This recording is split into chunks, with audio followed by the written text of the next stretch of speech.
Assalamualaikum warahmatullahi wabarakatuh. Selamat pagi, salam sejahtera untuk kita semua. Selamat datang dan selamat bergabung dalam webinar Peran Perdagangan Emas Skala Kecil pada Rantai Pasok Emas di Indonesia pada hari ini, hari Rabu, tanggal 20 Mei 2020.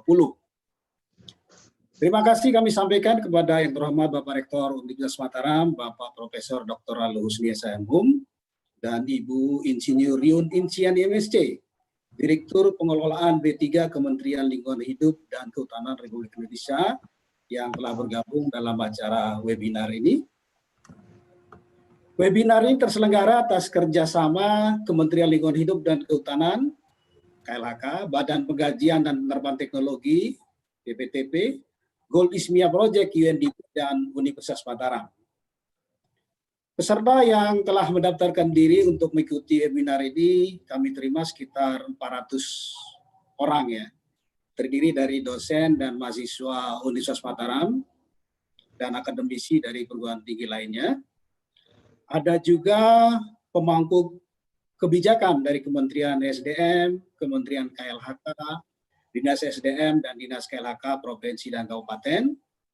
Ada teman-teman pegiat LSM ya dari berbagai unsur lainnya. Peserta datang dari seluruh Indonesia, bahkan ada peserta yang bergabung dari Jerman, luar biasa. Untuk itu panitia menyampaikan penghargaan dan terima kasih atas partisipasi Bapak, Ibu, dan adik-adik mahasiswa. Dan sebagai tanda kehadiran, kami mohon kesediaan seluruh peserta untuk mengisi daftar hadir pada link yang tertulis di chat box Zoom Bapak Ibu. Daftar hadir ini kami butuhkan untuk pembuatan sertifikat yang nantinya akan kami kirimkan ke alamat email Bapak Ibu dan adik-adik sekalian. Bapak-bapak, Ibu-ibu, pelaksanaan webinar ini bertepatan dengan tanggal 20 Mei, tanggal yang dirayakan bangsa Indonesia sebagai Hari Kebangkitan Nasional. Hari yang mengawali bangkitnya perjuangan kemerdekaan bangsa dan rakyat Indonesia. Tanggal 20 Mei 2020 ini juga terasa istimewa karena dengan Hari Kebangkitan Nasional ini juga mengajak kita untuk bangkit mengatasi pandemi COVID-19. Setelah kita mematuhi protokol yang telah ditetapkan, berjuang mendapatkan vaksin yang dibutuhkan, dan tidak kalah pentingnya adalah bagaimana kita mempersiapkan diri menghadapi era new normal pasca pandemi. Mari kita tetap optimis dan kobarkan semangat. Nah, Bapak-bapak, Ibu-ibu, dalam rangka memperingati Hari Kebangkitan Nasional hari ini, sebelum kita memulai acara webinar, mari kita nikmati persembahan lagu Berkibarlah Benderaku oleh salah seorang mahasiswi Fakultas Ekonomi dan Bisnis Universitas Mataram.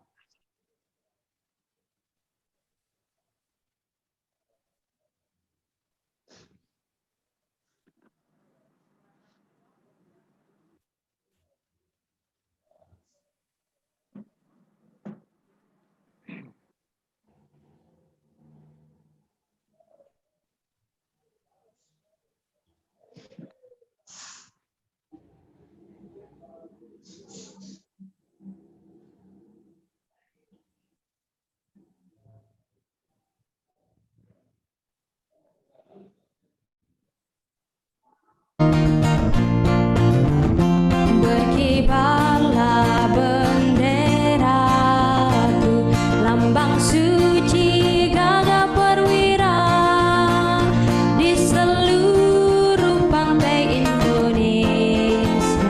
Kau tetap pujaan bangsa. Siapa berani menurunkan engkau? Serentak rakyatmu membela yang perwira, berkibarlah selama-lamanya.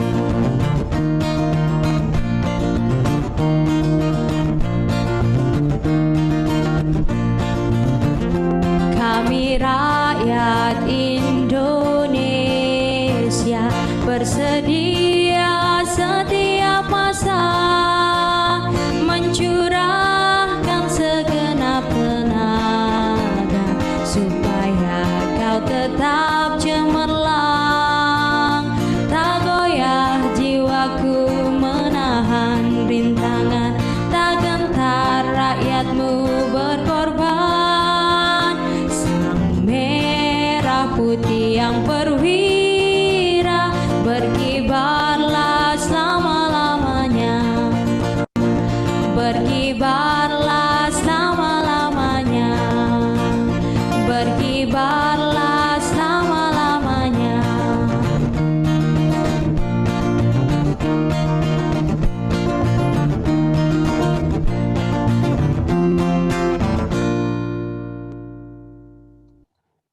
Terima kasih Dwi atas persembahan lagunya. Mudah-mudahan dapat membangkitkan semangat kita. Bapak-bapak, ibu-ibu, dan adik-adik sekalian, mari kita masuki acara webinar ini dengan mendengarkan sambutan dari Bapak Rektor Universitas Mataram kepada Bapak Profesor Dr. Lalu Husni Sahum MHum, kami persilakan. Terima kasih. Assalamualaikum warahmatullahi wabarakatuh.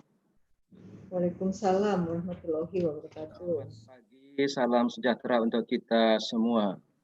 Alhamdulillahirabbil alamin wassalatu wassalamu ala asyrafil mursalin wa ala alihi wa sahbihi ajma'in. Amma ba'du. Yang saya hormati Insinyur Yon Isniani MSc, Direktur Pengelolaan B3 Kementerian Lingkungan Hidup dan Kehutanan Republik Indonesia. Yang saya hormati Pak Sri Raharjo, Direktur Teknik dan Lingkungan Mineral dan Energi dan Sumber Daya Mineral. Saya hormati pula Bapak Riyadi Adspencer, Direktur Keuangan dan HRD PT Antam. Baik Dwi Krisnayanti, National Project Manager Gold Ismia. Bapak Ibu pimpinan Universitas Mataram, hadirin peserta seminar, dan para mahasiswa yang saya hormati dan banggakan. Pertama menyampaikan ucapan terima kasih dan penghargaan yang sebesar-besarnya atas perkenan Bapak Ibu sebagai pembicara dan Bapak Ibu peserta seminar nasional tentang peran pertambangan emas skala kecil PSEK dalam rantai pasok emas di Indonesia. Di tengah-tengah pandemi COVID-19 yang melanda bangsa kita dan negara-negara lain di dunia, acara ini bisa kita selenggarakan secara daring karena sesuai dengan protokol kesehatan. Tidak memungkinkan kita untuk melaksanakan secara bertemu fisik langsung. Bapak Ibu yang saya hormati, sebagaimana kita ketahui bersama, kegiatan pertambangan emas skala kecil di Indonesia masih tergolong tinggi. Berdasarkan data yang ada, masih terdapat di 58 kabupaten dan kota di 23 provinsi di Indonesia. Kasus perdagangan dan penggunaan merkuri ilegal marak terjadi dan mengakibatkan kerusakan bukan saja bagi lingkungan, namun berbahaya bagi kesehatan manusia, khususnya di sekitar lokasi penambangan. Dampak kerusakan akibat merkuri bagi ekologi meliputi kerusakan struktur komunitas, gen, jaringan makanan, perilaku dan psikologi hewan liar. Sedangkan bahaya merkuri bagi manusia apabila terkontaminasi bisa mengganggu fungsi ginjal, hati, enzim, merusak plasenta, merusak jaringan pada ibu hamil hingga menyebabkan cacat bawaan, kerusakan kromosom, mengganggu saluran darah ke otak, serta menyebabkan kerusakan otak dan lain-lainnya.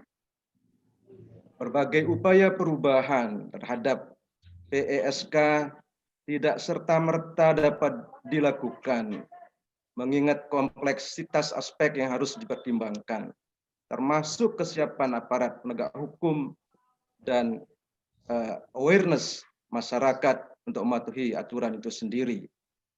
Belum lagi keselamatan kehidupan rakyat secara keseluruhan, khususnya di sekitar wilayah PESK dan pelestarian lingkungan. Pemerintah selama ini telah melakukan berbagai program, meliputi penguatan regulasi, kebijakan dan kelembagaan nasional, pembangunan fasilitas pengolahan emas non-merkuri, serta alih mata pencaharian bagi para penambang dengan cara membangun model-model transformasi sosial dan ekonomi di wilayah PESK dan dilakukan secara partisipatif. Namun, berbagai kebijakan tersebut belum bisa menghapus kegiatan pertambangan emas skala kecil yang menggunakan merkuri. Oleh karena itulah, saya sangat mengapresiasi acara seminar ini. Semoga bisa memberikan sumbangan pemikiran dan rekomendasi untuk mengatasi permasalahan ini di Indonesia. Selamat berwebinar. Terima kasih. Wallahul muwaffiq ila aqwamit thoriq. Wassalamualaikum warahmatullahi wabarakatuh. Waalaikumsalam warahmatullahi wabarakatuh. Terima kasih Bapak Rektor yang kami hormati. Sambutan berikutnya adalah dari Direktur Pengolahan B3 KLHK Republik Indonesia, sekaligus membuka acara webinar pagi hari ini. Kepada Ibu Insinyur Yun Insiani MSc kami persilakan. Terima kasih Pak Agus Purbatin Hadi. Yang terhormat Rektor Universitas Mataram, Profesor Dr. Lalu Husni. Yang terhormat Direktur Teknik dan Lingkungan Minerba, Kementerian Energi dan Sumber Daya Mineral, Bapak Sri Raharjo. Direktur Keuangan dan Human Resources and Development PT Antam, Bapak Reddy Adventure. National Project Manager Gold Ismia, Ibu Baik Dewi Krisnayanti yang berada di Jerman pada saat ini. Kemudian juga yang terhormat Ketua Program Studi Ilmu Komunikasi Universitas Mataram, Bapak Agus Purbatin Hadi. Bapak Ibu, adik-adik, mahasiswa-mahasiswi dan sivitas akademika yang tidak dapat kami sebutkan satu persatu yang tergabung di dalam webinar pada saat ini. Assalamualaikum warahmatullahi wabarakatuh. Waalaikumsalam Salam warahmatullahi sejahtera bagi kita semua. Om Swastiastu, Namo Buddhaya, salam kebajikan. Bapak Ibu, adik-adik mahasiswa-mahasiswi dan segenap sivitas akademia yang bergabung dalam webinar yang berbahagia ini.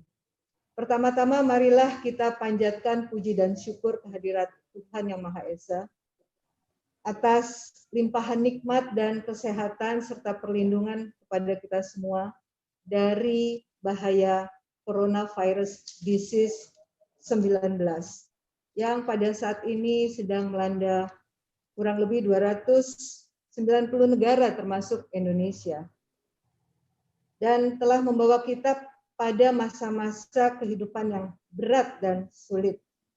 Saat ini kita tengah mengalami perubahan besar dengan adanya pembatasan ruang gerak, termasuk tentunya cara kita berkomunikasi pada saat seminar hari ini.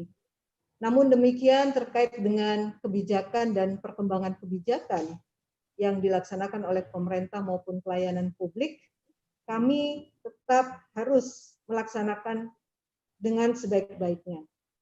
Jadi setiap hari kami masih tetap masuk, Bapak Ibu sekalian, tetapi tetap melaksanakan protokol COVID, sehingga mohon maaf saya tetap pakai masker karena berada di kantor.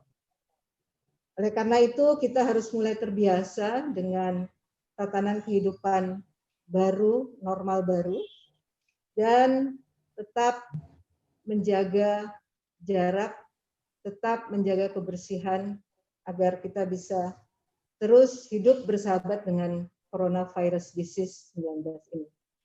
Bapak, Ibu, adik-adik mahasiswa dan sivitas akademika yang saya hormati, seperti kita ketahui bahwa pemerintah tengah mengupayakan adanya pengurangan dan penghapusan merkuri melalui pengesahan Undang-Undang Nomor 11 Tahun 2017 yang lalu, yang kemudian diikuti dengan Peraturan Presiden sebagai peraturan pelaksanaan terhadap undang-undang tersebut.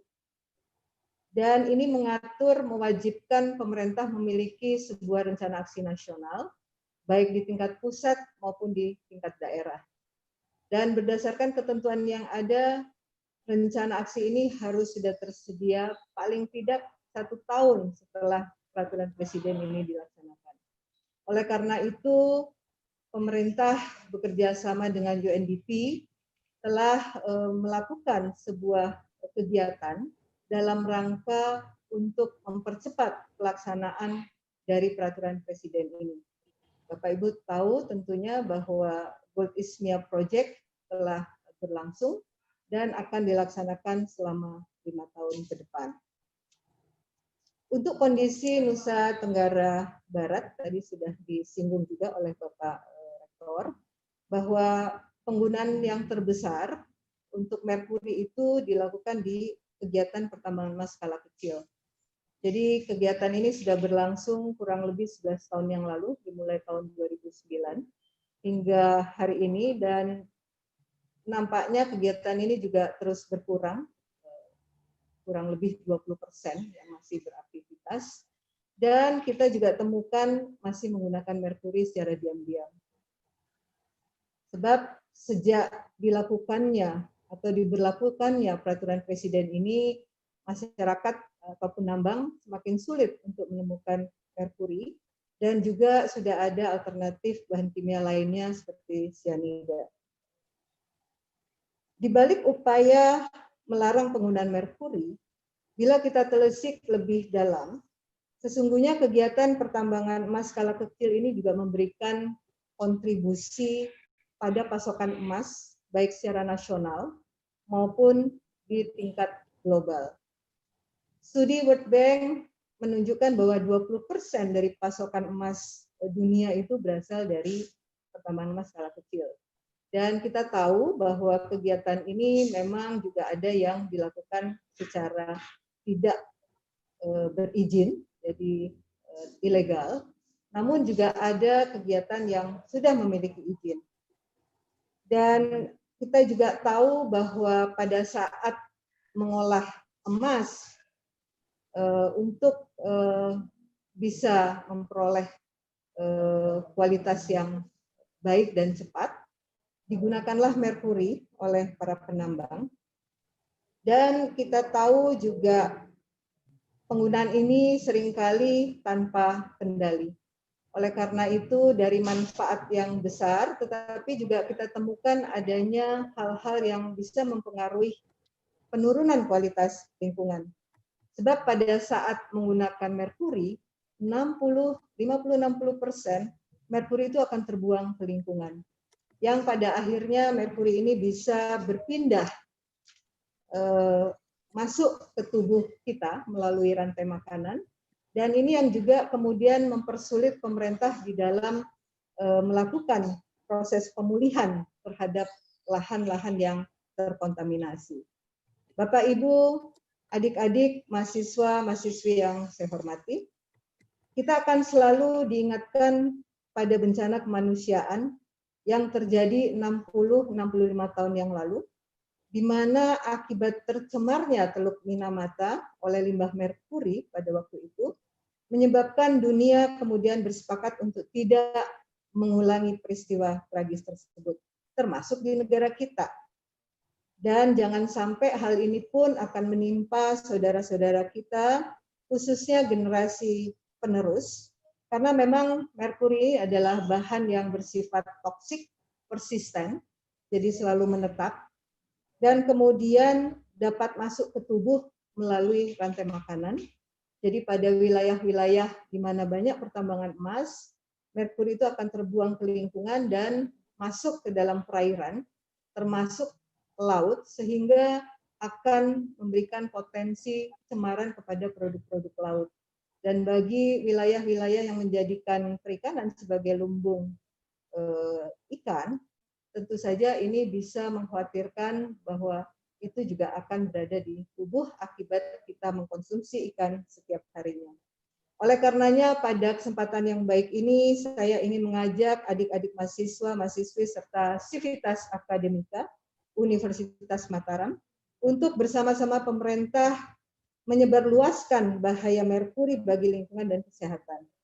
Pemerintah dan pemerintah daerah tidak mungkin bisa bekerja sendiri tanpa adanya dukungan dari masyarakat, termasuk Sivitas Akademika. Bersama lembaga pendidikan, saya meyakini perubahan perilaku dan kesadaran masyarakat dapat secara efektif mencapai target yang kita inginkan. Mari kita terus membangun kesadaran akan bahaya merkuri dan menjadikan bumi Indonesia bebas merkuri. Make Mercury history. Jadikan merkuri hanya sebagai sejarah. Demikian yang dapat saya sampaikan. Terima kasih atas perhatiannya. Dan sekaligus pada kesempatan ini saya nyatakan seminar ini dibuka. Wabillahi taufik wal hidayah. Wassalamualaikum warahmatullahi wabarakatuh. Om Swastiastu. Om Santi Santi Om. Terima kasih Ibu Yunin Sriani. Bapak-bapak, Ibu-ibu, kita masuki acara webinar pada pagi hari ini. Dan mungkin ada pertanyaan karena tema webinar kali ini agak berbeda dengan tema webinar yang diselenggarakan selama masa work from home ini, ya, di mana sebagian besar terkait dengan COVID-19 ditinjau dari berbagai disiplin ilmu. Akan tetapi tema tentang penambangan emas skala kecil ini tidak kalah penting. Terlebih kita di daerah Nusa Tenggara Barat ini, penambangan emas skala kecil ini banyak kita temukan di wilayah Sekotong, ya, Lombok Barat, di Taliwang, Sumbawa Barat, di Bima, di Dompu, dan dampak dari pertambangan emas skala kecil ini sudah kita rasakan berbagai persoalan terkait dengan lingkungan, kualitas air, dan kesehatan manusia. Nah, oleh karena itu, saya kira sangat, seperti disampaikan oleh Pak Rektor dan Bu Yun tadi, sangat penting bagaimana pengurangan dampak dari merkuri ini. Termasuk yang sekarang pemerintah melalui KLHK dan BPTP yang didukung oleh UNDP melaksanakan proyek Golismia, ya, yang bertujuan untuk mengurangi atau menghilangkan penggunaan merkuri di kalangan pertambangan emas skala kecil dengan memberikan bantuan teknis, transfer teknologi, pembentukan kemitraan swasta dan publik, dan akses terhadap pendanaan untuk pemulihan peralatan pengolahan emas tanpa merkuri.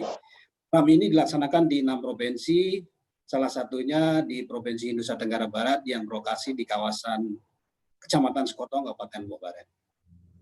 Bapak-bapak, ibu-ibu, dan adik-adik sekalian, pembicara kita pagi ini ada 3 orang, yaitu yang pertama Bapak Reddy Adventure, Direktur Keuangan dan HRD PT Antam Resources. Kemudian yang kedua nanti Bapak Sri Raharjo, Direktur Teknik dan Lingkungan Mineral dan Batubara Kementerian ESDM. Dan terakhir Ibu Baik Dewi Krisnayanti, National Project Manager Golismia. Masing-masing pembicara akan menyampaikan materi selama 15 menit. Dan setelah itu akan kita lanjutkan dengan sesi tanya-jawab. Bapak-bapak, ibu-ibu, mempertimbangkan keterbatasan waktu, kami memohon maaf tidak membuka sesi tanya-jawab secara langsung, ya. Jadi silakan bapak-bapak, ibu-ibu mengajukan pertanyaan melalui box Q&A yang ada di platform Zoom, bapak-ibu sekalian. Kami akan memilih beberapa pertanyaan untuk dibahas sesuai dengan ketersediaan waktu nantinya. Baik, Bapak-Bapak Ibu sekalian, untuk mempersingkat waktu, kami persilakan kepada pembicara pertama, Bapak Reddy Adventure, Direktur Keuangan dan HRD PT Antam Resources.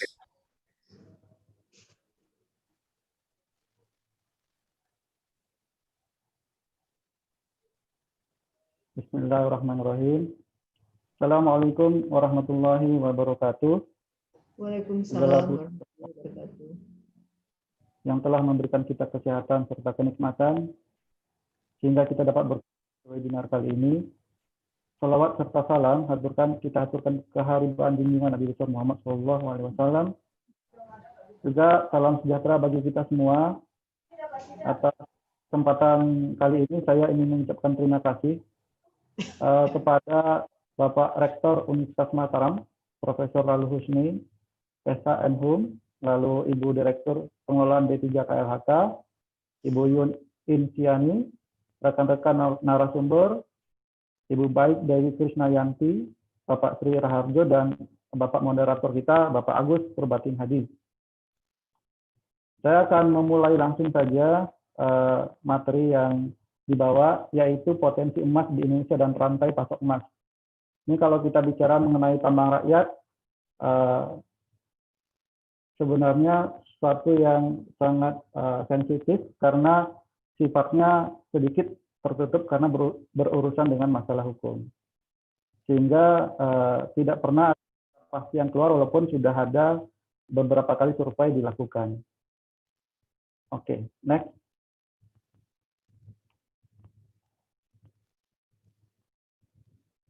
Next.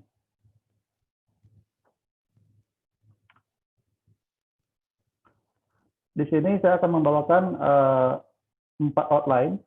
4 outline yaitu sebaran emas di Indonesia, produksi emas di Indonesia, konsumsi dan distribusi emas, dan rantai pasok emas. Kita mulai dari sebaran emas. Sebagaimana tertampil di layar screen, begitu banyak sekali lokasi tambang rakyat yang ada di titik warna biru, lebih dari 1.200 lokasi. Dengan melibatkan jumlah penambang yang sangat besar, ini mungkin termasuk multiplier effect, di mana warga yang ikut dalam supply chain manajemen tambang rakyat tersebut. Dengan potensi emas lebih dari 100 ton per tahun. Salah satu yang kita ketahui adalah karakteristik tambang rakyat akan selalu mengikuti tambang skala besar dan beroperasi di sekitarnya.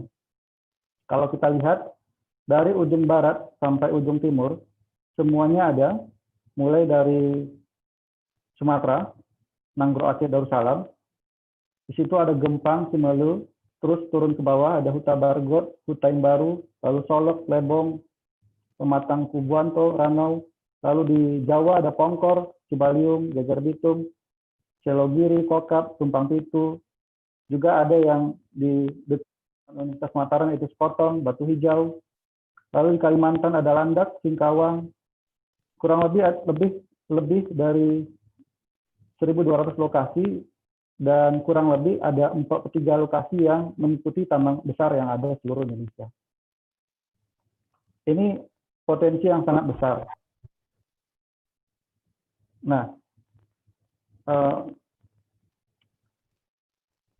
perusahaan yang bergerak di bidang penambangan emas selain tambang rakyat itu perusahaan besar. Di situ ada paling besar tentunya Freeport, di mana di situ juga ada tambang rakyat. Lalu ada juga di situ NHM di Maluku Utara. Lalu ada Pongkor di Jawa Barat. Lalu ada di Tumpang Pitu di Jawa Timur. Lalu ada Kelian di Kalimantan Timur. Lalu ada Kalimantan Gold di Kalimantan Selatan. Lalu di Papua ada, selain Freeport, ada PT Mamberano Indobara Papua, dan seterusnya. Ini potensi yang sangat besar. Nanti kita akan melihat potensi sebesar ini akan menghasilkan economical cost sebesar apa. Oke, next.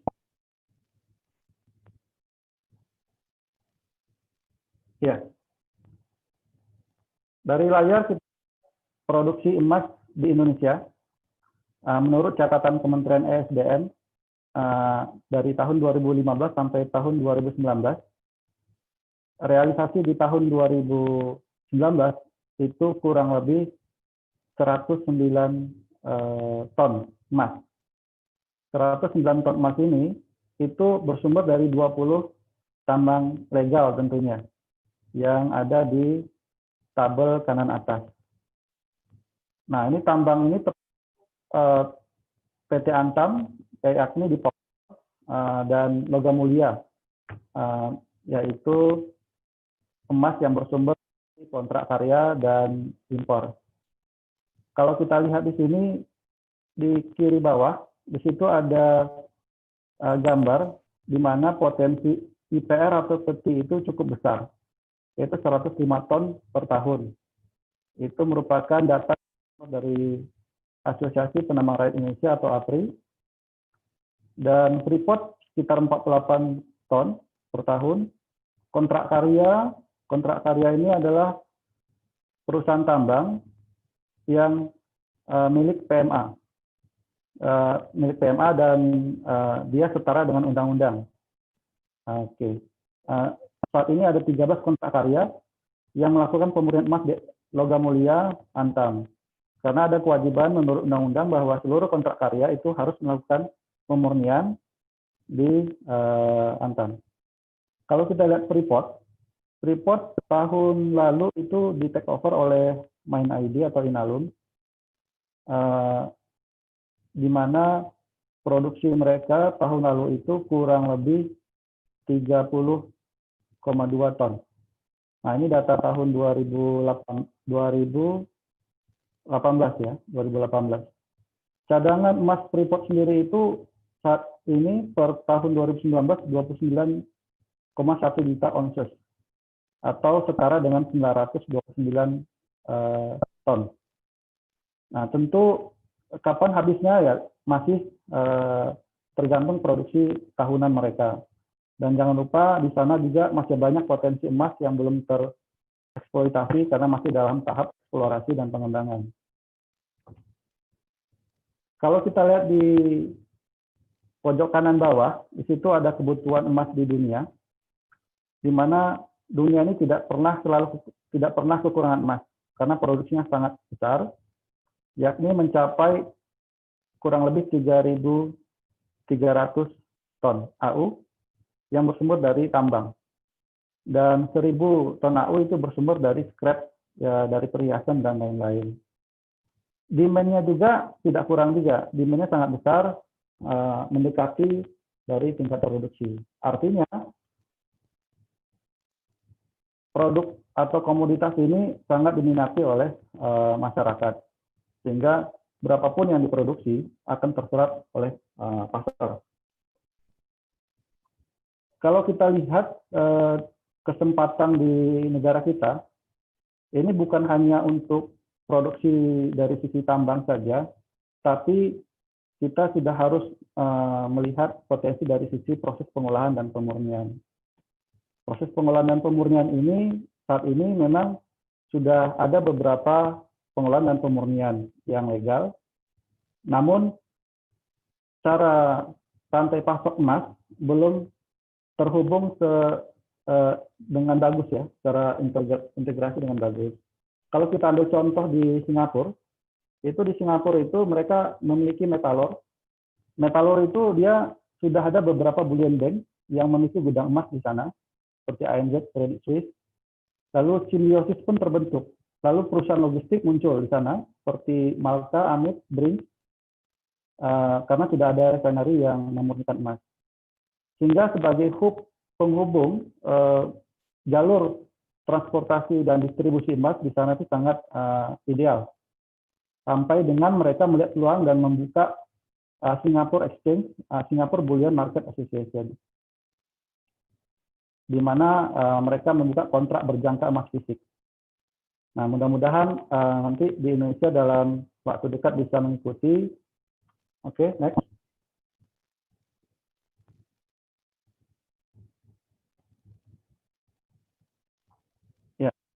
Ini detail dari slide sebelumnya, produksi emas di Indonesia. Itu rata-rata kalau kita ambil dari tahun 1990 sampai 2019 tahun lalu, itu rata-rata di angka 89 ton. 89 ton, dan pernah mencapai angka tertinggi di tahun 2001 yaitu 166 ton. Sebenarnya data ini juga itu memasukkan potensi emas di tambang rakyat, ataupun sudah masuk tapi belum. Kita lihat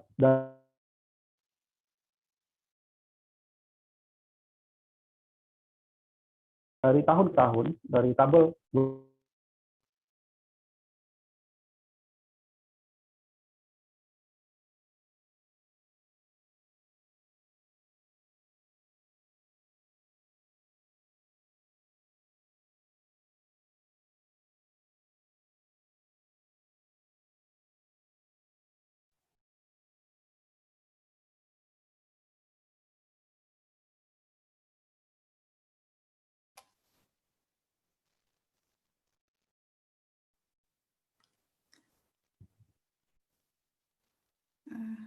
Pak Agus, Pak Redi, dipanggil Pak mungkin. Redi, suaranya tidak bisa didengar nih Pak Redi. ya terputus. Ya, Pak. Oke. Sekarang udah? Ya. Ya. Mohon Sudah waktunya 3 menit lagi Pak Redi ya. Oke, next dulu. Next. Halo, kedengar?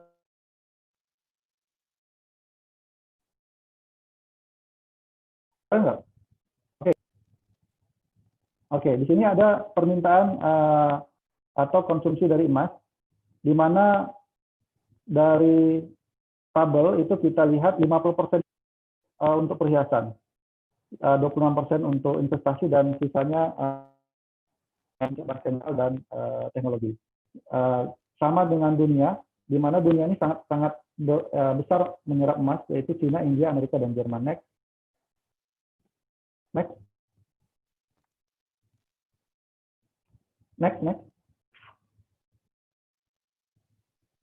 Oke, kita masuk ke rantai emas.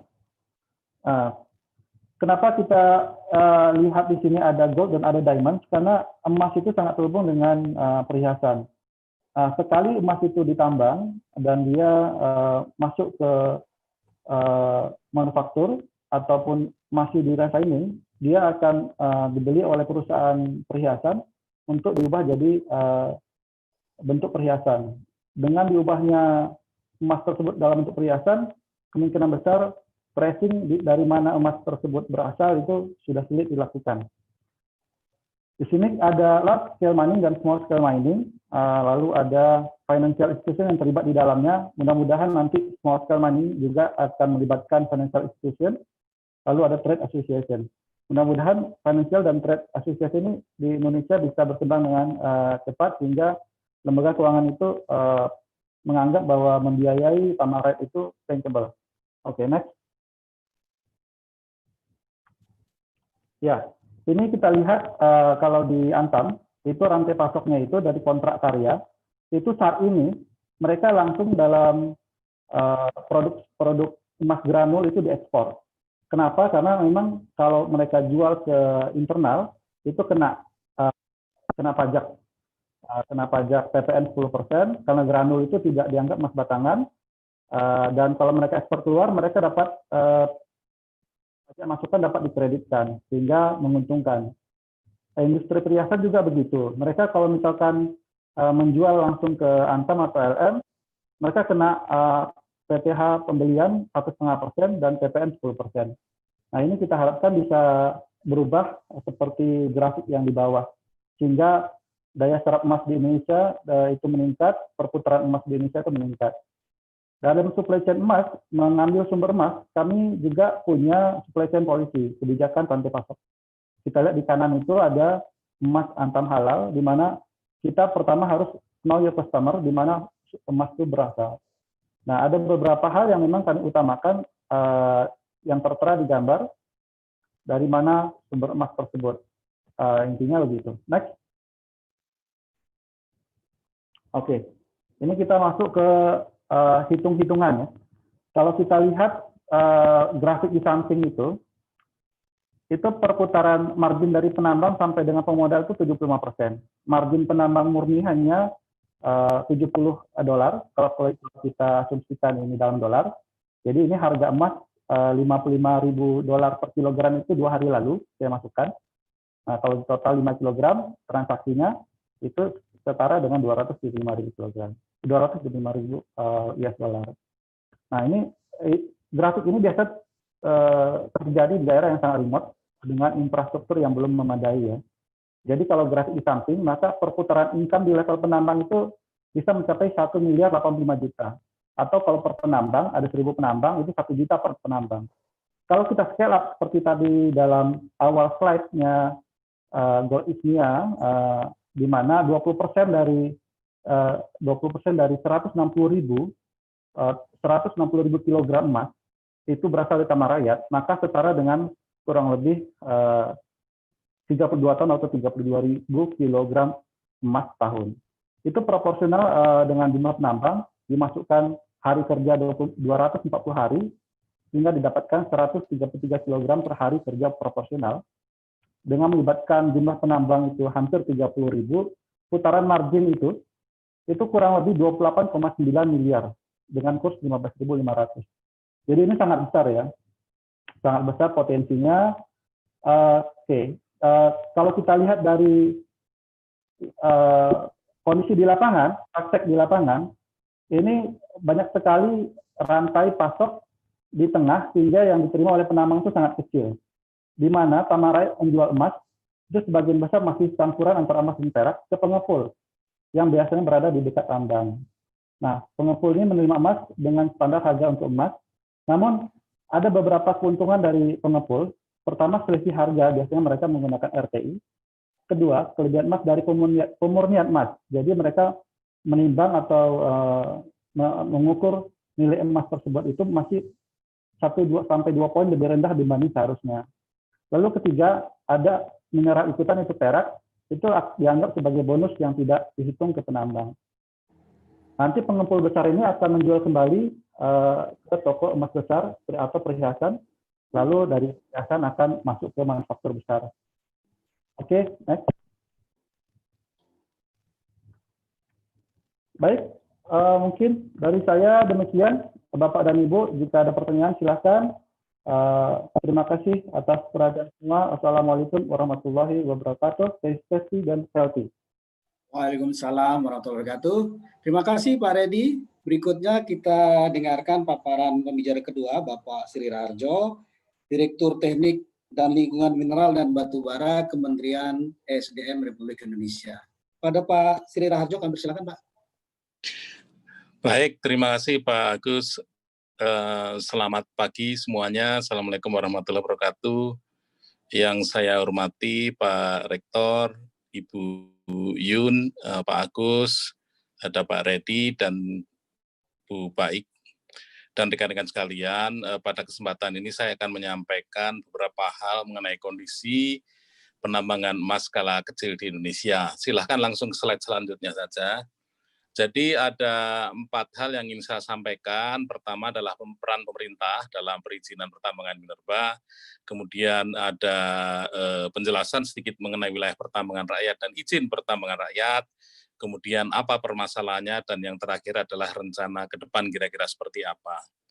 Silakan lanjut. Jadi yang pertama, silakan dilanjut lagi terus. Ya, ini gambaran saja melengkapi tadi yang disampaikan Pak Redi, bahwa di Indonesia sebetulnya berlimpah dengan sumber daya alam, bahan tambang gitu. Kalau kita lihat dari ujung barat sampai ujung timur itu apapun ada gitu ya. Yang hijau adalah sebaran batu bara, biru adalah besi, ungu adalah nikel, timah, emas, tembaga, boksit dan sebagainya. Jadi ada potensi yang berlimpah. Lanjut. Kemudian kalau kita lihat secara lebih detail lagi, ini saya hanya ingin menyampaikan sedikit filosofi saja, bahwa di dalam pengelolaan pertambangan ini sesuai dengan Undang-Undang Dasar tahun 45, kemudian ada Undang-Undang 4, Undang-Undang 23 mengenai pemerintah daerah, itu dikenal 3 hak namanya, 3 hak, yaitu yang pertama adalah hak kepemilikan, kemudian yang kedua adalah hak penguasaan, dan yang ketiga adalah hak pengusahaan. Saya pikir ini penting supaya kita tahu semua bahwa sesuai dengan Undang-Undang Dasar 1945, yang namanya hak kepemilikan itu adalah di tangan bangsa Indonesia, di tangan negara begitu, atau disebut sebagai mineral right gitu. Kemudian penguasaannya tentu saja penguasaannya adalah kepada pemerintah gitu, sebagai wakil dari negara. Jadi sesuai dengan Undang-Undang 4 dan Undang-Undang 23 itu ada pemerintah pusat dan pemerintah provinsi begitu. Kalau sesuai Undang-Undang 23 tahun 2014 gitu. Jadi kira-kira seperti ini pembagiannya sudah jelas, pemerintah pusat apa yang harus dilakukan, pemerintah provinsi apa yang harus dilakukan. Nah, kemudian siapa yang mengusahakan? Yang mengusahakan ya tentu saja di sini adalah badan usaha, gitu ya, badan usaha ataupun perorangan gitu, kita sebut sebagai pelaku usaha begitu. Dia hanya diberi konsesi atau diberi izin, dia tidak memiliki, kepemilikan tetap di tangan negara gitu ya, tetapi para pemilik hak pengusahaan ini mereka hanya mengusahakan saja. Jadi di situ bisa saja ada keterwakilan dari negara ataupun pemerintah ya, jadi ada BUMN atau BUMD, tetapi juga bisa swasta, koperasi, perorangan dan sebagainya.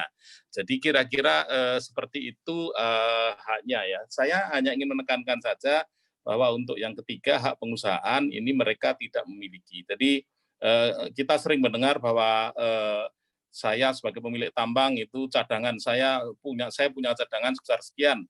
Itu sebetulnya statement yang tidak betul karena itu adalah milik negara. Hanya sementara ini mereka yang mengusahakan. Kepemilikannya bagaimana? Kepemilikan kalau yang bersangkutan sudah membayar royalti, maka bahan galian tersebut menjadi milik yang bersangkutan. Silahkan lanjut. Kemudian selanjutnya saya juga ingin, silakan lanjut. Ya, ini adalah tahapan dari good mining practice. Jadi siklusnya kira-kira seperti ini yang namanya pertambangan itu. Yang pertama adalah tahap pencarian atau eksplorasi, di mana pemegang izin itu melakukan pencarian sesuai dengan wilayah izin yang diberikan kepadanya, gitu ya. Jadi syaratnya adalah yang bersangkutan harus punya izin. Izinnya bagaimana? Sesuai Undang-Undang 4, izin itu hanya bisa diberikan kalau yang bersangkutan mengikuti tender. Jadi modelnya di Indonesia adalah izin dikeluarkan dengan melalui suatu proses lelang, gitu, lelang wilayah. Kemudian setelah yang bersangkutan menemukan ada cadangan, maka selanjutnya kalau itu ekonomis begitu berdasarkan studi kelayakannya, maka meningkatkan menjadi tahap produksi begitu. Nah, di dalam tahap produksi ini yang bersangkutan melakukan konstruksi, kemudian penambangan dan sebagainya. Syaratnya adalah sesuai dengan studi kelayakan yang disetujui dan tentu saja sesuai dengan dokumen-dokumen lingkungan yang ada gitu. Kemudian pada saat yang bersangkutan melakukan operasi produksi, salah satu kewajiban yang bersangkutan ini dieksplorasi maupun produksi ya, itu adalah melakukan reklamasi dan pasca tambang. Jadi untuk menata atau memulihkan kualitas dan fungsi lingkungan alam dan sosial gitu. Jadi ini sesuai dengan PP 78 tahun 2010 aturannya ada Ibu sekalian. Jadi ini adalah kewajiban yang tidak bisa ditawar. Dan yang bersangkutan harus menempatkan namanya jaminan reklamasi dan pasca tambang sesuai dengan hasil evaluasi dari dokumen rencana reklamasi dan dokumen rencana pasca tambang. Kemudian berikutnya adalah pengolahan dan pemurnian. Pengolahan dan pemurnian ini kalau yang bersangkutan sesuai dengan apa yang dijelaskan Pak Reddy tadi, misalnya yang bersangkutan ingin melanjutkan prosesnya dengan mengolah atau memurnikan sendiri juga bisa, atau diserahkan kepada pihak ketiga gitu, yang mempunyai izin pengolahan pemurnian. Terakhir adalah pengangkutan penjualan. Jadi inilah kira-kira siklusnya buat sekalian tahapan good mining practice gitu. Lanjut. Lanjut.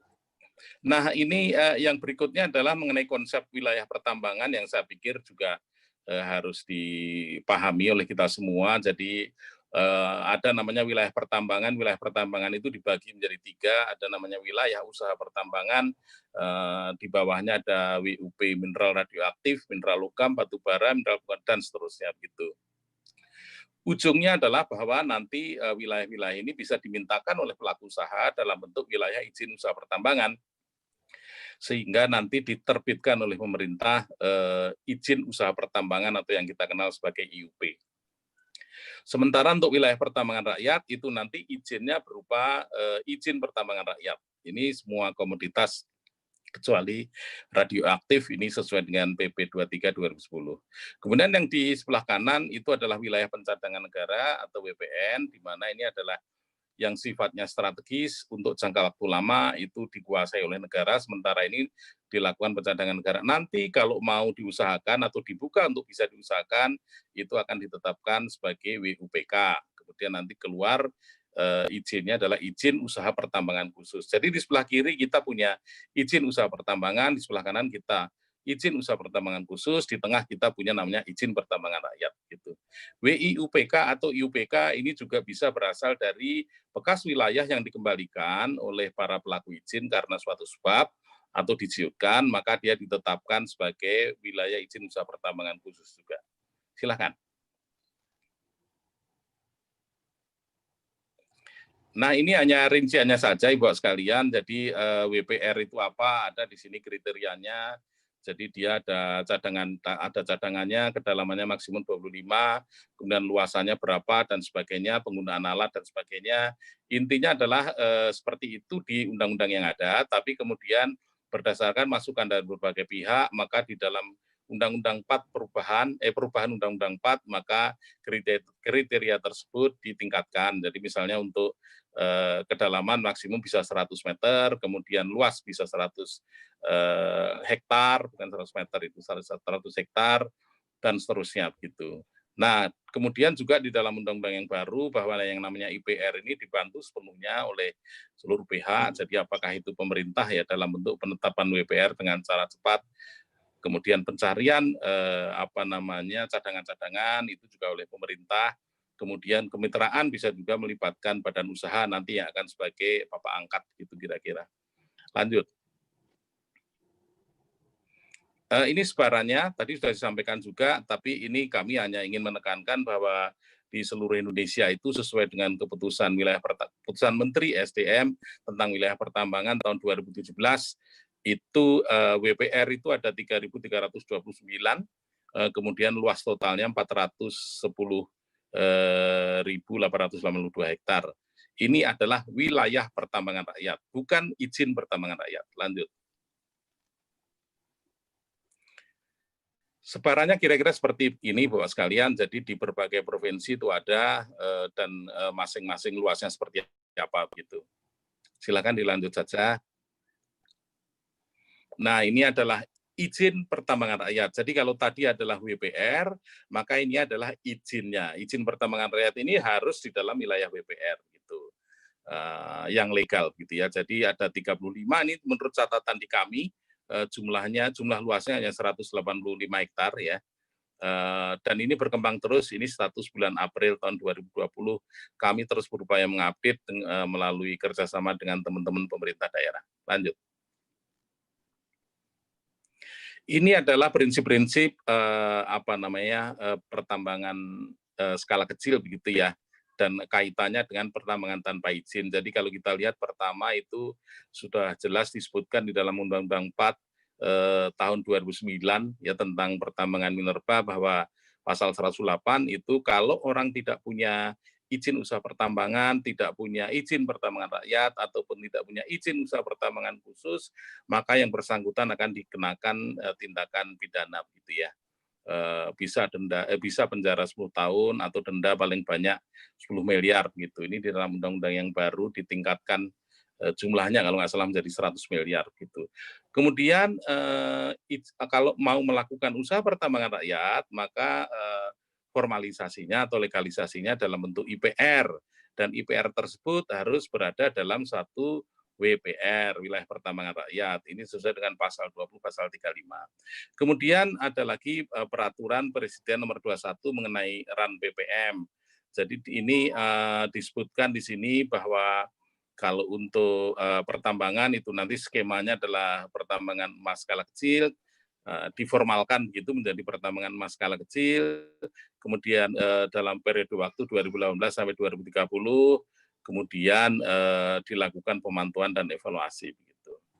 Terakhir ini penggunaan merkuri ini sudah dilarang, jadi Kementerian SDM telah menerbitkan keputusan Menteri SDM nomor 1827 tahun 2018, ini penggunaan merkuri untuk proses pengolahan dan pemurnian dilarang dalam bentuk apapun gitu. Jadi sebetulnya praktis sejak 2018 itu sudah tidak diperbolehkan lagi penggunaan merkuri gitu oleh Kementerian SDM. Lanjut. Jadi Ibu sekalian, saya hanya ingin menyampaikan informasi tambahan, tadi disampaikan oleh Pak Redi sebagian ya. Kalau kita lihat yang namanya pertambangan tanpa izin itu atau biasanya disebut peti, itu ada yang berada di luar wilayah izin usaha pertambangan. Gitu ya. Sebarannya kira-kira seperti ini, hampir di seluruh tempat di Indonesia ada gitu ya. Ini yang di luar wilayah izin usaha pertambangan. Lanjut. Berikutnya adalah sebaran yang di dalam wilayah izin usaha pertambangan. Tadi disebutkan juga bahwa ada yang di dalam wilayah izin usaha, tetapi di situ ada penambangan tanpa izin. Jadi istilahnya ada gula, ada smooth gitu ya. Pak Redi tadi juga menyebutkan begitu. Jadi kira-kira seperti ini sebarannya hampir di seluruh Indonesia. Jadi di wilayah izin usahanya PT Woila, misalnya di Sorikmas itu di Aceh, sampai kepada di tempatnya PT Freeport Indonesia atau di tambang emas Sangihe di utara sana, itu ada semua. Lanjut. Silakan dilanjut. Nah, ini adalah sebarannya secara terperinci, jumlahnya ada berapa begitu. Ini di Sumatera. Kemudian lanjut. di Kalimantan, Jawa dan Kalimantan. Terus lanjut lagi Sulawesi, Nusa Tenggara, Maluku, dan Papua. Jadi jumlahnya kalau ini dihitung kira-kira lebih dari 184 gitu ya lokasi. Dan di satu lokasi itu bisa saja ada lebih dari satu titik penambangan emas ya. Jadi ini saya sebut penambangan emas skala kecil, ini bisa yang punya izin dalam bentuk IPR maupun yang tidak punya izin. Lanjut. Masih 3 menit lagi ya Pak Agus ya. Ya, betul.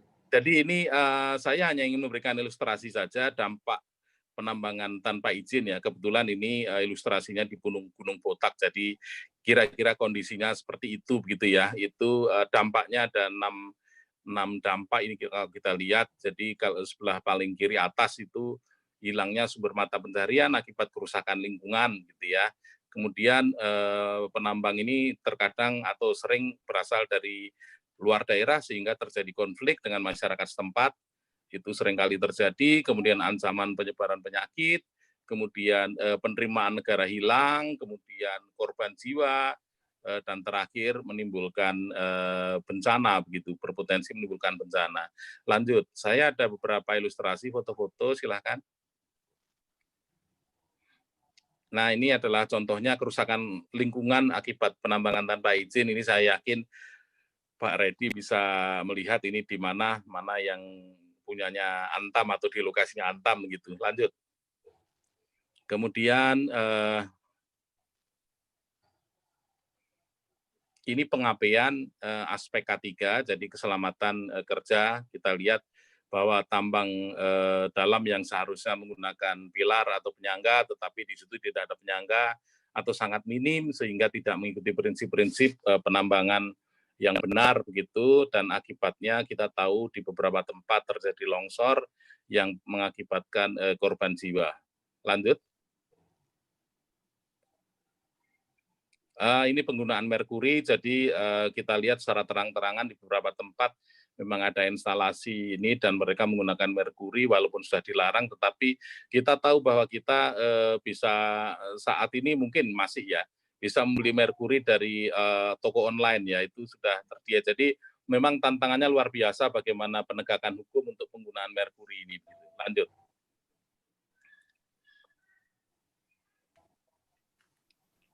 Rencana ke depan seperti apa? Jadi ini yang terakhir, saya pikir slide terakhir. Jadi dari Kementerian SDM bekerja sama dengan kementerian lainnya, kami berinisiatif membentuk suatu tim terpadu, melibatkan semua kementerian lembaga, melakukan identifikasi lokasinya, kemudian ada beberapa solusi. Salah satunya adalah penindakan gitu, tetapi juga ada versi lain yaitu istilahnya soft approach, di mana di situ nanti akan diterbitkan izin dalam bentuk IPR, tetapi dibantu semua pihak, dan kami ingin ada peran dari koperasi atau BUMDes atau badan usaha milik desa gitu ya, menjadi mitra dalam penambangan gitu, termasuk juga perusahaan-perusahaan yang berdekatan itu kita harapkan bisa sebagai mitra dalam rangka menampung hasil dari IPR tersebut, termasuk juga melakukan pembinaan dalam hal keselamatan dan pengelolaan lingkungannya gitu.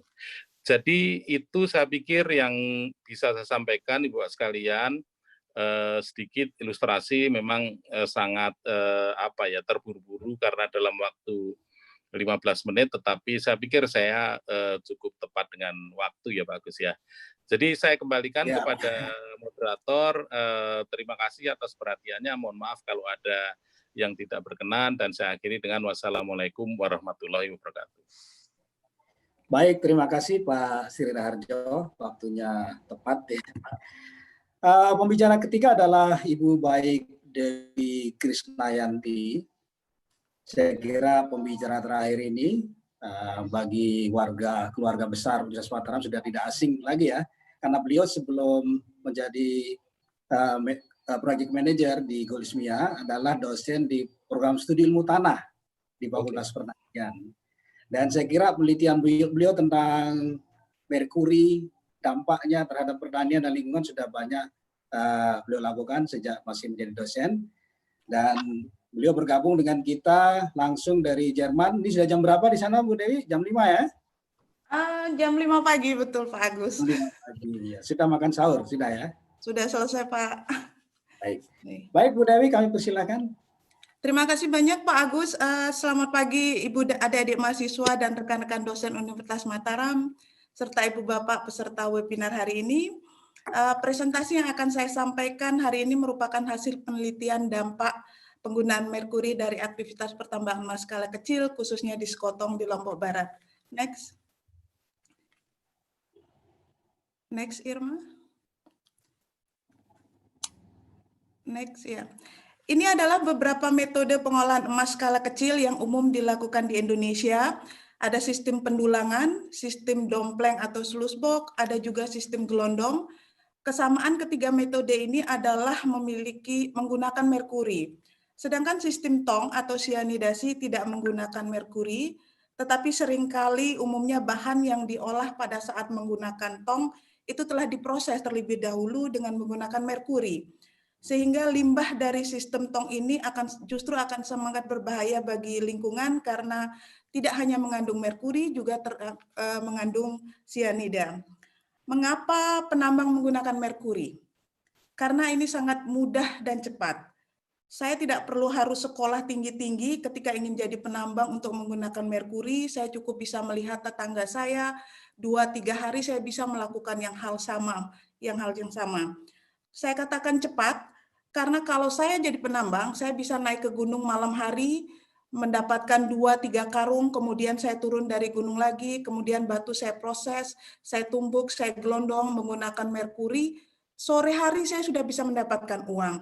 Dan nilainya 100 sampai 150 ribu dari 0,1 gram, dan hari itu saya sebagai penambang bisa menghidupi keluarga saya untuk kehidupan sehari-hari maupun langsung dapat uang cash untuk besok. Tetapi yang tidak disadari oleh para penambang atau masyarakat di sekitar pertambangan masyarakat kecil adalah merkuri yang digunakan ini memiliki sifat yang mudah larut dalam air, mudah menguap dalam suhu tinggi, tidak bisa hilang. Merkuri ini hanya bisa berpindah tempat atau berganti wujud. Dan sudah dikategorikan adalah merkuri merupakan racun level ke-6 di dunia. Next. Next, Irma. Merkuri yang digunakan penambang untuk mengolah batu emas ini sebanyak 20% akan terbuang ke lingkungan, yaitu pertama ke sistem pengairan. Dari sungai akan ke laut, kemudian merkuri ini juga akan diserap oleh tanaman, melalui tanah, kemudian tanaman ini akan dikonsumsi oleh manusia dan hewan. Uap merkuri dari proses pertambangan emas skala kecil juga akan dihirup oleh penambang, tidak hanya penambang tetapi juga keluarga dan masyarakat sekitarnya. Kemudian merkuri ini juga akan tertimbun di sedimen sungai yang akan dikonsumsi oleh biota air, kemudian biota air ini akan dikonsumsi oleh ikan yang lebih besar, dan ikan ini akan dikonsumsi oleh manusia. Untuk Kecamatan Sekotong sendiri, pada saat menghasilkan 1 gram emas, itu membutuhkan 2-3 gram merkuri. Next. Berikut adalah hasil penelitian pada tahun 2018. Ini adalah paparan merkuri di udara di beberapa spot di Kecamatan Sekotong, menunjukkan konsentrasi yang tinggi. Umumnya konsentrasi merkuri yang tinggi ini akan terjadi di lokasi atau di tempat-tempat pengecoran. Orang Sekotong bilangnya pada saat membakar amalgam itu mereka menyebutnya mengecor. Jadi yang bisa kami sarankan di sini adalah tidak mendekati atau melihat penambang saat membakar bulion atau HGAU amalgam disebut. Biasanya karena momen justru saat pada proses pembakaran ini, para penambang atau masyarakat di sekitar itu tertarik mendekat untuk melihat pada saat pembakaran. Karena saat pembakaran ini adalah merupakan moment of truth bagi penambang untuk melihat seberapa banyak emas yang mereka dapatkan pada hari tersebut. Next. Hasil pengujian pada air sumur dan pada beberapa muara sungai di Sekotong juga menunjukkan indikasi adanya paparan merkuri telah terjadi. Tapi jadi bisa dilihat di dalam peta ini bahwa ada spot-spot muara sungai, di situ juga sudah terlihat konsentrasi merkuri sudah di atas ambang yang diizinkan. Perlu khusus untuk sekotong ini perlu dicermati. Jika nanti adik-adik mahasiswa atau rekan-rekan dosen ingin mengukur kandungan merkuri pada air sumur khususnya, jika hasilnya nanti tinggi, tidak bisa langsung menuding bahwa itu karena kegiatan pertambangan emas skala kecil. Tetapi bisa saja karena kondisi alami batuan induk di sekotong. Pada beberapa lokasi, batuan induk di sekotong itu memang sudah mengandung sinabar, yaitu batuan alami sumber dari merkuri itu sendiri. Next. Berikut adalah saya akan sampaikan yang ini yang perlu mendapat perhatian dari kita semua adalah dampak pembuangan limbah yang mengandung merkuri ke tanah pertanian. Pada tahun 2012, saat maraknya kegiatan pertambangan emas skala kecil, para penambang itu membuang limbah langsung ke lahan pertanian di sekitarnya. Terlihat bahwa di dalam grafik ini kandungan merkuri di tanaman padi yang tumbuh dekat limbah pengolahan emas itu mengandung metil merkuri 10 kali lipat dari batas yang diizinkan untuk dikonsumsi. Metil merkuri ini adalah perubahan wujud atau dari merkuri yang sifatnya sudah berbentuk organik, jadi lebih lama tinggalnya di tanaman dan ketika masuk ke dalam tubuh kita sudah tidak bisa terbuang kembali. Potensi paparan merkuri pada beras ini tidak hanya akan dialami oleh masyarakat sekotong sebagai pemilik padi, tetapi berpotensi juga paparan terhadap masyarakat di luar, terutama di Mataram atau daerah lain. Sebagai contoh, jika beras atau padi yang dari sekotong ini akan dijual ke tempat lain atau dijual keluar sekotong, maka paparan yang terjadi adalah justru di luar sekotong. Sebagai tambahan, pada tahun 2018, hasil pengujian pada tanaman sayuran yang saya koleksi tumbuh dari sekitar lokasi pengolahan emas baik gelondong maupun tong menunjukkan hasil yang tinggi akibat dari uap merkuri. Uap merkuri itu adalah uap dari pembakaran. Karena hasil pengujian pada tanah tempat tanaman tumbuh tersebut hasilnya negatif. Artinya di tanah tidak ada merkuri, tetapi justru di tanamannya mengandung merkuri, itu diakibatkan oleh uap merkuri dari proses pembakaran. Dari hasil penelitian lain menunjukkan bahwa uap merkuri itu sebenarnya dapat terbawa jauh keluar dari lokasi tersebut, dari luar pertambangan, dan mencemari tanaman sekitar. Yang pernah saya teliti adalah dari satu lokasi sampai bisa ke setengah kilometer bisa mencemari tanaman di sekitarnya. Next. Pada tahun 2016 bersama dengan Pak Junaidi dari Fakultas Perikanan, saya melakukan uji kandungan merkuri pada ikan di sekotong dan juga di Sumbawa Barat, karena dua lokasi ini adalah sentra kegiatan pertambangan emas skala kecil di NTB, menunjukkan bahwa beberapa spesies ikan telah terindikasi paparan merkuri. Menyikapi hasil penelitian ini, kami sarankan terutama anak-anak, ibu hamil, wanita usia produktif disarankan untuk mengkonsumsi ikan yang ukuran kecil saja. Kelompok ini harus tetap makan ikan untuk memenuhi kebutuhan gizi dan proteinnya. Tetapi kami sarankan adalah ikannya kecil-kecil saja. Bagi para pelancong ke sekotong, dengan penjelasan saya tentang ikan ini, bukannya saya langsung melarang tidak boleh makan ikan, tidak dilarang untuk makan ikan dari sekotong yang banyak dijual di pinggir jalan saat kita wisata ke sekotong, silakan saja. Karena efek merkuri pada tubuh manusia itu sifatnya akumulasi. Jadi makannya sedikit menjadi bukit.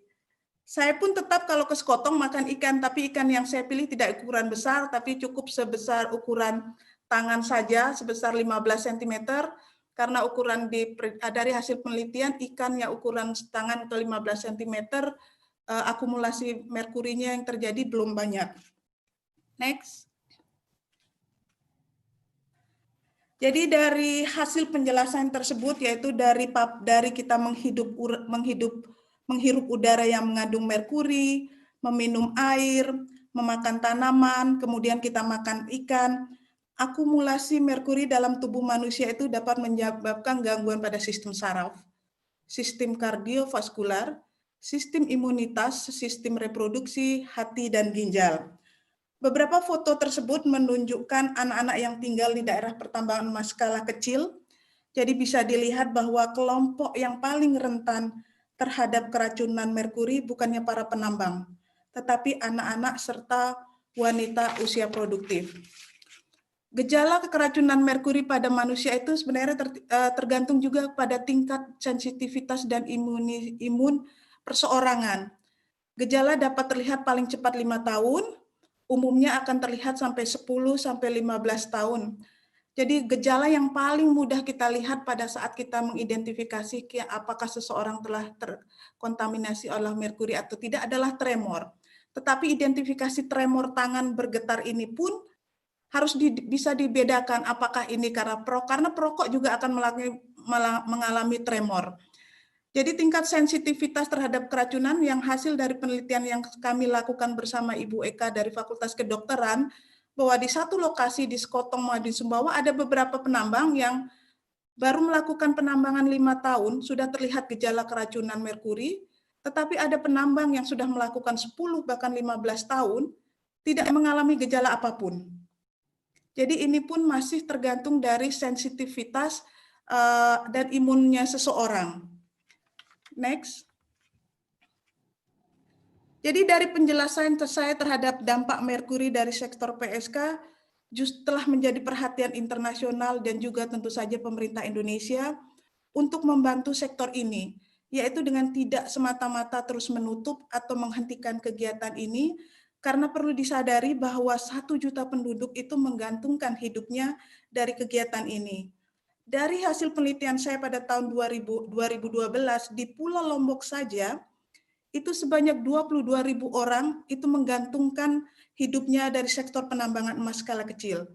Karena dari hasil penelitian, 1 orang penambang itu bisa menggenerate atau mengkaitkan pekerjaan ini terhadap 10 orang lainnya, yaitu mulai dari penjual pulsa, plastik, karung, warung di sekitarnya, ojek, dan transportasi lainnya. Itu dari 1 penambang itu mengenerate 10 kegiatan mata pencaharian.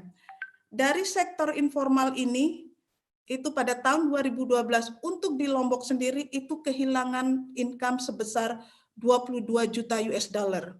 Karena dari Sekotong, dari hasil perhitungan kami pada tahun 2012, hanya tahun ini saja, dari Sekotong itu dihasilkan emas 400 kg per tahun. Ini adalah hasil yang minimal yang saya hitung. Bayangkan saja 400 kg emas itu dihasilkan baru dari Sekotong, belum dari spot-spot kegiatan lain. Jadinya melalui yang akan saya sampaikan bahwa juga telah disampaikan oleh Pak Sri Raharjo bahwa begitu banyak isu yang ada di daerah yang terjadi di sektor pertambangan emas skala kecil. Jadi melalui proyek Goal Ismia ini yang merupakan kerjasama antara UNDP Indonesia dengan Kementerian Lingkungan Hidup serta BPPT, proyek ini akan mensupport 6 provinsi, salah satunya yaitu di NTB, Kabupaten Lombok Barat.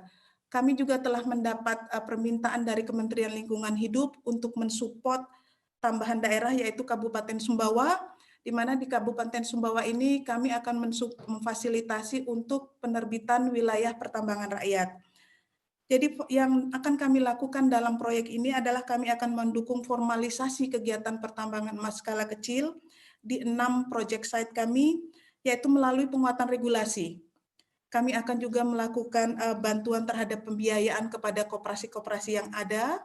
Kami juga akan melakukan support teknologi pengolahan emas non-merkuri, serta penyadartahuan bahaya merkuri. Jadi demikian paparan saya, semoga apa yang saya sampaikan ini akan dapat menjadi tambahan pengetahuan untuk adik-adik mahasiswa, serta rekan-rekan dosen, serta ibu bapak sekalian. Terima kasih saya ucapkan, saya kembalikan ke Pak Agus Purbatin Hadi. Silakan Kak Agus. Oke. Terima kasih Bu Dewi, paparan yang sangat menarik. Bapak-bapak, ibu-ibu beserta webinar yang berbahagia. Jadi kami sudah menerima banyak pertanyaan ya, baik melalui chatbox Q&A di Zoom maupun dari YouTube. Saya coba merangkum beberapa pertanyaan ya. Yang pertama ini dari Pak Muqtasam Abdurrahman, karena beliau sering atau banyak melakukan penelitian tentang penambangan emas skala kecil ini ya, yang mempertanyakan bagaimana strategi gitu ya untuk mengentaskan penambangan emas skala kecil ini, karena terkait juga dengan pertanyaan Pak Didi Eka Saputra ya, masalah legalitas dari PSK ini, dari penambang emas skala kecil ini, yang memang akhirnya mereka tidak diakui keberadaannya atau menjadi suatu persoalan yang perlu diatasi. Nah, ini kan Karena ada sifatnya konflik misalnya dengan penambang atau perusahaan pertambangan besar ya, termasuk ini seperti yang ditanyakan Pak Didi, bagaimana Antam ini menerima emas dari penambangan skala kecil ini ya. Dan kembali ke Pak Muktasam, jadi apakah strateginya dilakukan penertiban, keluarkan dari kawasan konsesi, atau legalkan ya, dan pendekatan mana yang sebaiknya dipilih dan dilakukan? Ini pertanyaan dari Pak Muktasam.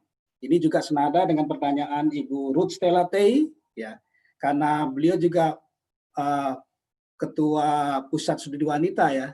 Jadi pertanyaan dari Ibu Stella adalah bagaimana proses atau kegiatan pemberdayaan terhadap penambang emas ini, terutama kepada kaum perempuan yang juga berperan dalam rantai pasok ini. Dan perempuan dan anak kita ketahui sangat rentan terhadap paparan dari bahaya merkuri ini. Jadi saya persilakan mungkin ketiga pembicara untuk menanggapi sesuai dengan paparan masing-masing. Kami silakan. Mungkin dari Pak Reddy dulu. Baik Pak. Atau yang sudah siap, ya Pak Reddy, silakan. Ya baik Pak. Pertama masalah legalitas ya. Iya. Ya, masalah legalitas. Masuk bagaimana Antam melakukan kerjasama dengan penambang emas skala kecil ini, Pak? Baik. Jadi saat ini Antam itu dia memiliki anak perusahaan yaitu PT Antam Misorsindo.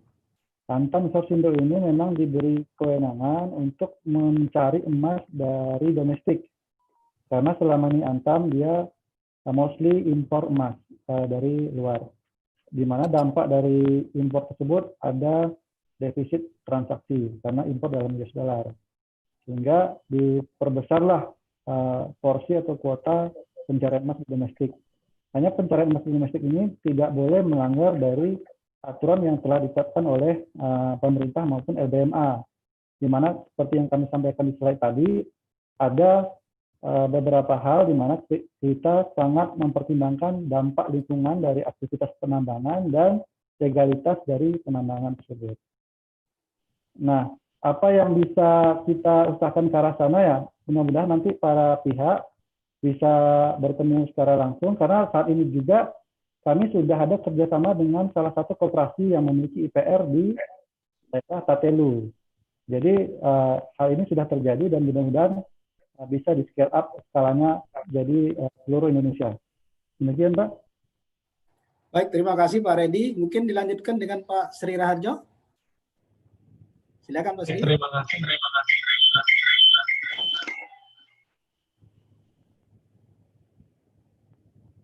Terima kasih Pak Agus. Saya pikir tadi saya sudah menjawab beberapa pertanyaan yang ada secara live di forum chatting.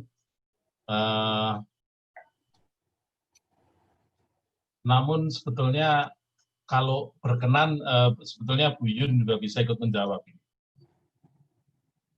Ini Pak, jadi sebetulnya memang yang namanya peti atau saya sebut PSK yang tanpa izin ya Pak, ya ini menjadi salah satu tantangan kita semua. Ini menjawab dari beberapa pertanyaan tadi, dan mungkin salah satu opsinya adalah formalisasi dalam tanda petik gitu. Jadi bagaimana yang bersangkutan itu dibina dan kalau sudah cara tertentu segera diajukan menjadi IPR ya, ditetapkan menjadi IPR. Nah, prosedurnya IPR ini adalah bahwa syaratnya dia dalam wilayah WPR. Kalau WPR-nya belum ada, bagaimana diajukan oleh sesuai dengan peraturan oleh Pak Gubernur kepada Pak Menteri untuk ditetapkan, baru kemudian nanti IPR-nya ditetapkan oleh provinsi gitu ya. Dan persyaratannya harus ada, yaitu untuk penetapan WPR itu harus ada informasi mengenai cadangan atau potensi, Pak. Karena kalau tidak kita memberi pepesan kosong kan, jadi IPR yang ada di situ ternyata tidak bisa mengusahakan potensi yang ada. Jadi formalisasi salah satunya, Pak. Tetapi menurut saya kunci yang lain adalah penegakan hukum, karena kan seperti penambangan emas tanpa izin ini sebetulnya kalau kita bisa ilustrasikan kan orang nyupir nggak punya SIM, Pak ya. Ini kan mestinya ini kewajiban semua pihak, tidak hanya penegak hukum gitu ya. Bagaimana kita mengedukasi masyarakat supaya dia didorong mempunyai izin gitu ya. Tentu saja itu dipermudah. Salah satunya adalah dengan menggunakan pola kemitraan misalnya. Kemitraan ini seperti saya sampaikan tadi dengan BUMDes saya pikir adalah salah satunya ya. Bagaimana kita memberdayakan BUMDes, jadi IPR itu nanti diterbitkan atas nama BUMDes atau koperasi gitu, kemudian baru BUMDes atau koperasi inilah yang bermitra dengan perusahaan-perusahaan yang saya sebut sebagai bapak angkat tadi, seperti di Timah yang sekarang sudah berjalan dan sukses itu yang namanya penambang tadinya penambang liar yang bekerja di wilayahnya tambang Timah itu kemudian dipayungi dengan satu badan usaha khusus. Badan usaha inilah yang bekerja dengan PT Timah gitu ya. Tentu saja PT Timah punya kewajiban atau di sini nanti mitranya punya kewajiban untuk membina kan bagaimana menambang secara benar, secara aman, bagaimana mengelola lingkungan secara benar, secara aman, dan itu harus sustain, harus terus-menerus itu dilakukan oleh mitra tadi. Mitra ini maksudnya perusahaan besar. Nah, di sini kan pemerintah sebetulnya bisa minta gitu ya, bisa minta apakah itu kepada BUMN atau apakah kepada perusahaan di mana tambang itu dekat-dekat gitu ya, keberadaannya dekat-dekat dengan mereka gitu. Nah, inilah saya pikir kita perlu kolaborasi, Pak, perlu kerja bersama-sama gitu. Saya sangat setuju dengan proyeknya Dewi tadi bahwa ini salah satu caranya seperti ini. Sebetulnya kuncinya adalah edukasi yang terus-menerus. Kita tidak boleh lelah, Pak, mengedukasi masyarakat ini harus terus-menerus dan kita memberikan gambaran-gambaran komplit gitu ya. Di dalam Perpres mengenai RAN BPM juga disebutkan bahwa itu yang namanya edukasi atau sosialisasi atau apapun itu adalah terhadap semua pihak gitu ya. Pihak-pihak yang terkait tidak hanya Kementerian SDM, tidak hanya Pemda, tidak hanya pihak ketiga, tetapi juga yang terkait lainnya. Jadi saya pikir itu jawaban saya secara umum, Pak. Mudah-mudahan menjawab. Terima kasih. Ya, terakhir Bu Dewi, silakan. Terima kasih, Pak. Jadi saya mencoba menjawab beberapa pertanyaan tersebut. Memang ketika kita tidak menggunakan merkuri, pertanyaan selanjutnya adalah apa yang bisa digunakan oleh penambang. Jadi proyek juga telah mengidentifikasi persoalan ini. Selama ini proyek akan tidak menggunakan merkuri, tetapi menyarankan menggunakan sistem lain. Contohnya saja dengan sistem tong. Tetapi dengan sistem tong yang ada sekarang, adalah itu membutuhkan modal yang sangat besar. Saat ini proyek sedang membuat prototipe peralatan kecil yang dapat digunakan oleh penambang kecil yang hanya memiliki batu sekitar 5 karung. Jadi biasanya dengan peralatan tong yang sekarang butuh 100 karung, 200 karung, itu membutuhkan modal dan modal yang sangat besar. Dan saat ini proyek sedang membuat prototipe alat yang bisa digunakan oleh penambang kecil dengan hanya batu yang dimiliki hanya sedikit saja. Memang sasarannya khusus pertambangan emas kecil.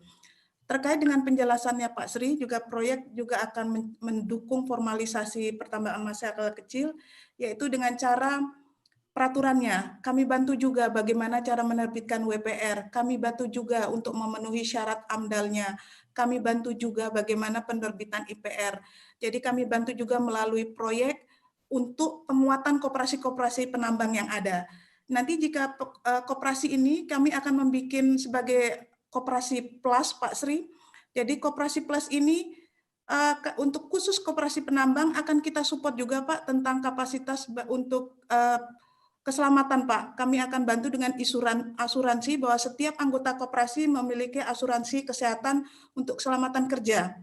Yang kedua juga, Pak, kami akan membantu koperasi ini dari sumber pendanaan ketika nanti situasi seperti COVID sekarang, Pak. Dari hasil survei kami bahwa harga emas naik, tetapi para penambang tidak mengalami dampak dari kenaikan emas ini. Karena contohnya saja Pak, emas menumpuk, tetapi cash flow, uang cash itu nggak ada Pak. Jadinya penambang itu menerima saja dengan pasrah, berapapun harga yang ditawarkan, asalkan emas mereka terjual. Dan ini kan bargain yang tidak pas untuk penambang Pak. Jadi itu yang akan kami juga bantu pada para kelompok-kelompok koperasi ini bagaimana meningkatkan kapasitas mereka untuk menghadapi hal serupa sehingga bargain posisi mereka untuk harga emas bisa stabil Pak. Nah selanjutnya yang dari pertanyaan dari Bu Stella, untuk kegiatan gender pun dari proyek kami tidak terlepas dari kegiatan itu. Karena proyek kami termasuk Gen 2 di mana setiap aktivitas harus melibatkan gender sensitization. Jadinya dalam contohnya saja pada saat mendukung koperasi, kami mendukung koperasi wanita, penambang, istri-istri para penambang kami support. Kami juga melakukan penyadartahuan tentang bahaya merkuri. Justru kami sasar melalui anak-anak dan para ibunya karena akan lebih mudah ditangkap.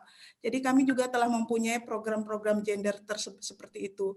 Nah, apa yang proyek lakukan ini baru contoh dari 6 provinsi. Karena seperti yang telah disampaikan, kegiatan pertambangan skala kecil ini ada hampir di 34 provinsi di Indonesia. Jadinya seperti itu. Jadi kami ini baru mulai contoh dan banyak sekali hal-hal atau isu-isu yang muncul bagaimana cara memformalisasi.